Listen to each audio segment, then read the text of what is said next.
आप थोड़ी देर के लिए सोचिए कि एक शख्स जिसकी सारी जिंदगी तरह तरह की आजमाइशों में गुजरी, जिसे अपना घर बार सब कुछ छोड़ना पड़ा, और फिर बुढ़ापे में अल्लाह ने औलाद दी।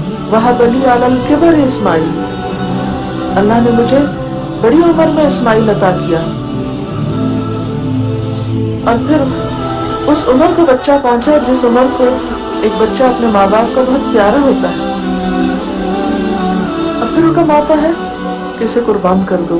जरा अपने आप को रख के देखिए उस मौके पर, उस मकाम पर, कि अल्लाह की खातिर औलाद की कुर्बानी। और वो सिर्फ कुर्बानी ये नहीं कि अपनी निगाहों से दूर करना, वो कुर्बानी तो पहले ही हो चुकी थी, उसकी जान की कुर्बानी, इतनी खुश दिली के साथ, इतनी मोहब्बत के साथ। इससे बढ़कर वफादारी का और वफाशारी का सबूत क्या हो सकता है। तो यहाँ पर हम देखते हैं कि इस खुली आजमाइश में इब्राहीम अलैहिस्सलाम बेहतरीन तरीके से कामयाब हुए, और अल्लाह ताला ने जिन्हें उस बच्चे की कुर्बानी दरअसल मकसूद नहीं थी, इब्राहीम अलैहिस्सलाम का इम्तिहान मकसूद था। वफ़दैनाहु बिज़िब्हिन अज़ीम, हमने बदले में एक अजीम कुर्बानी देकर बच्चे को बचा लिया। जिब्रील अलैहिस्सलाम एक मेंढा लाए, इब्राहीम अलैहिस्सलाम ने जब छुरी फेरी तो वो छुरी बेटे के गले पर नहीं थी, उस मेंढे के गले पर थी।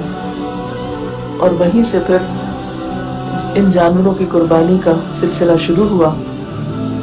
जो शख्स हज करने के लिए जाता है वो भी कुर्बानी करता है, और वो लोग जो हज के लिए नहीं जा सकते वो अपने घरों में उनके साथ अमली तौर पर एक तरह से शरीक होते हैं इस रिचुअल में। जो साहिब हैसियत होता है वो कुर्बानी करता है। लेकिन हकीकत ये है कि अल्लाह ताला ने इब्राहीम अलैहिस्सलाम के इस सच्चे जज्बे को, जज्बा वफा को, जज्बा इताअत को, जज्बा कुर्बानी को कबूल कर लिया। और यही वजह है कि हम देखते हैं कि उसके बाद, यानी इब्राहीम अलैहिस्सलाम के बाद जितने अंबिया आते हैं, आपकी औलाद में आते हैं, बनी इसराइल के जितने पैगंबर हैं, फिर खुद नबी सल्लल्लाहु अलैहि वसल्लम, ये सब इब्राहीम अलैहिस्सलाम की नस्ल से हैं। आपका जिक्र खैर हर नमाज में दुरूद शरीफ के अंदर होता है। ये सब आपकी कुर्बानियों का नतीजा है। हकीकत की बात है कि जो शख्स अल्लाह की खातिर कुर्बानी करता है, अल्लाह ताला उसके अजर को ज़ाया नहीं करते। अल्लाह ताला उसको दुनिया में भी बेहतरीन बदला देते हैं। और इसीलिए यहाँ पर मजीद फरमाया, वो तरकना अलैहि फिल आखिरीन, हमने उसका जिक्र खैर पिछलों में बाकी रखा। यानी बाद की नस्लें इब्राहीम अलैहिस्सलाम का जिक्र बेहतरीन अल्फाज में करती हैं। आज आप देखें, खा यहूदियत के पैरोकार हों या नसरानियत के या अहले इस्लाम हो, सब के सब इब्राहीम अलैहिस्सलाम का जिक्र और आपका नाम इज्जत और एहतराम से लेते हैं। और फिर अल्लाह ताला फरमाते हैं, सलामुन अला इब्राहीम, इब्राहीम पर सलामती, इब्राहीम अलैहिस्सलाम पर सलाम हो। कज़ालिका नजज़िल मुहसिनीन, हम नेकोकारों को ऐसा ही बदला देते हैं। यानी इब्राहीम अलैहिस्सलाम के तरीके पर अमल करते हुए जो शख्स भी इस रास्ते पर चलेगा, यानी आपकी सुन्नत की पैरवी करेगा, जैसा कि नबी सल्लल्लाहु अलैहि वसल्लम ने फरमाया, सुन्नत अबीकुम इब्राहीम, वो यकीनन बेहतरीन जज़ा पाएगा।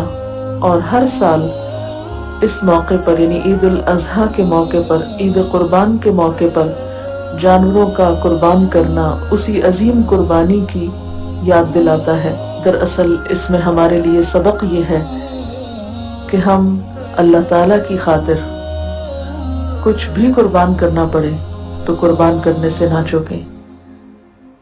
कुर्बानी छोटी हो या बड़ी, जब भी जिंदगी में कुर्बानी का मौका आए तो अल्लाह के नाम पर कुछ भी देने से गुरेज न किया जाए, क्योंकि अल्लाह ताला इंसान को सिर्फ आजमाता है, उसका इम्तिहान लेता है। उसे न तो किसी की जान मतलूब है, न किसी का माल चाहिए और न दीगर चीज़ें। उसे तो दरअसल हमारे दिलों का तकवा और मोहब्बत और जज्बा इताअत मतलूब है। यही कुर्बानी का सबक है।